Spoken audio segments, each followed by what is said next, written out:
So this is the second day where I am focusing on speed with no deadlines, and I think it's gone fantastically. I think that it gives me a level of intensity that I really seem to enjoy, and also without the deadlines, there's no stress, which is fantastic. So I think that this level of intensity, I don't know, it feels effortful, and maybe that will be something that I will feel tired of. But I think 5 days in a row of an effortful, rewarding level of progress will feel nourishing in the long term. I don't know. The other thing that's happened is that I woke up really early today, so that might have modulated how I felt about today because I didn't start in a rush. So the whole day felt extremely low stress, even though I was working at an intensity that would normally be associated with a high deadline. So that was one. The other thing is that I think I still did less work than I expected to do at my high intensity. I think I would have gone much faster if there was a deadline. So I'm still working on being able to activate the level of intensity that I would have with a deadline, but disentangled from the deadline. That being said, I have definitely worked much faster. The other thing that I am doing, which I think will be instructive, is I am time tracking. So I am tracking the amount of time it takes me to do certain projects to see if I can get a general sense of how long it takes me to make a video.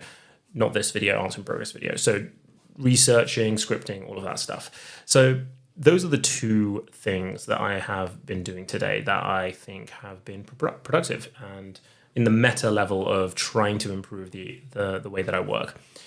One note about this camera, I am using the other lens, the wide lens, today, and I am realizing that I don't think I like this lens for talking head videos. I think that the other angle, the other lens, the one that's closer in, is much nicer because I can get my light much closer and it feels a lot more, I feel like I'm connecting with the audience a little bit more because it's closer.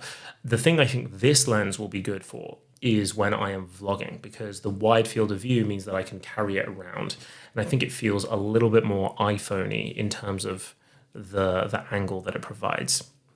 So those are my reflections on the two lenses, which is ironic or funny because I think those are the reasons that I bought the two.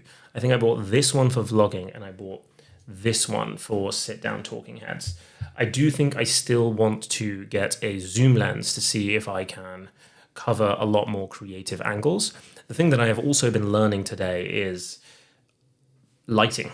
I watched some videos that really explained and clarified some stuff about lighting, which I will be experimenting in the coming days, but I need some tools for that because I only have one light, which I think I'm doing a pretty good job of figuring out how to use the one light, but two lights is an exponentially more